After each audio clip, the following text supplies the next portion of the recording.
नमस्कार दोस्तों। मैं एक देशद्रोही की कहानी सुनाता हूं। उम्मीद है आपसे सुनेंगे। देशद्रोही का अंत। उत्तर भारत के एक छोटे से गांव में राघव नाम का एक युवक रहता था। गांव के लोग उसे एक सीधा सादा, समझदार और मेहनती लड़का मानते थे। उसके पिता सेना में शहीद हो चुके थे, इसलिए पूरे गांव को उस पर गर्व था। लोग अक्सर कहते, राघव भी अपने पिता की तरह देश की सेवा करेगा। लेकिन किसी को क्या पता था कि राघव के मन में कुछ और ही चल रहा है। लालच का बीज। राघव पढ़ा लिखा था, पर नौकरी उसे उसकी इच्छा के अनुसार नहीं मिली। वो अक्सर सोचता, देश ने मुझे क्या दिया, मेरे पिता शहीद हो गए, हमें क्या मिला। धीरे धीरे उसके मन में नाराजगी पनपने लगी। एक दिन शहर में उसकी मुलाकात कुछ संदिग्ध लोगों से हुई। वे लोग दुश्मन देश के एजेंट थे। उन्होंने राघव को लालच दिया, अगर तुम हमें कुछ गोपनीय जानकारी दे दो तो तुम्हें बहुत धन मिलेगा।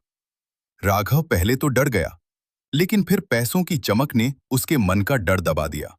उसने सोचा, कोई नहीं जानेगा, मैं बस थोड़ी सी जानकारी दूंगा। यहीं से उसकी गलत राह की शुरुआत हुई। गुप्त सौदे। राघव ने अपने पिता की पहचान और पुराने संपर्कों का इस्तेमाल करना शुरू किया। वो सेना से जुड़ी कुछ छोटी मोटी जानकारियां इकट्ठी करता और दुश्मनों तक पहुंचाता। हर बार उसे मोटी रकम मिलती। उसके घर में अचानक सुख सुविधाएं बढ़ने लगीं। नया मोबाइल, महंगे कपड़े, बाइक, सब कुछ। गांव वालों को थोड़ा अचरज हुआ, लेकिन उन्होंने सोचा, शायद उसे कोई अच्छी नौकरी मिल गई होगी। पर गांव का ही एक युवक अर्जुन, जो सेना में भर्ती होने की तैयारी कर रहा था, उसे राघव पर शक हुआ। अर्जुन सच्चा देशभक्त था। उसे लगा कि कुछ गड़बड़ है। सच्चाई के करीब एक रात अर्जुन ने राघव का पीछा किया। उसने देखा कि राघव गांव के बाहर पुरानी हवेली में किसी से मिल रहा है। वहां कुछ अजनबी लोग खड़े थे। वे नक्शे और कागजों पर बात कर रहे थे। अर्जुन का दिल जोर से धड़कने लगा। क्या राघव देश के साथ गद्दारी कर रहा है? अगले दिन उसने चुपचाप सेना के एक अधिकारी को सूचना दी। भंडाफोड़ कुछ ही दिनों में जांच शुरू हुई। राघव को भनक तक नहीं लगी। एक रात जब वह फिर उसी हवेली में पहुंचा, तो अचानक चारों ओर से सैनिकों ने उसे घेर लिया। राघव, तुम देश के साथ विश्वासघात कर रहे हो। अधिकारी की आवाज गूंज उठी। राघव के हाथ कांपने लगे। उसके चेहरे का रंग उड़ गया। उसने भागने की कोशिश की, लेकिन पकड़ा गया। उसकी आंखों के सामने उसके पिता की तस्वीर घूम गई। वर्दी में, सीना ताने, देश के लिए शहीद होते हुए।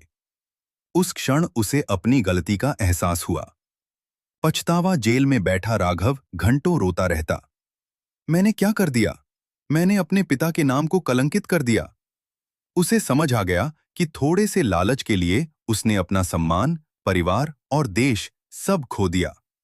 गांव वालों को जब सच्चाई पता चली, तो वे स्तब्ध रह गए।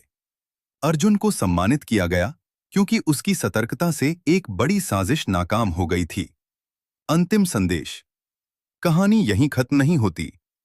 ये कहानी हमें सिखाती है, देश से बड़ा कोई धन नहीं होता। लालच इंसान को अंधा कर देता है।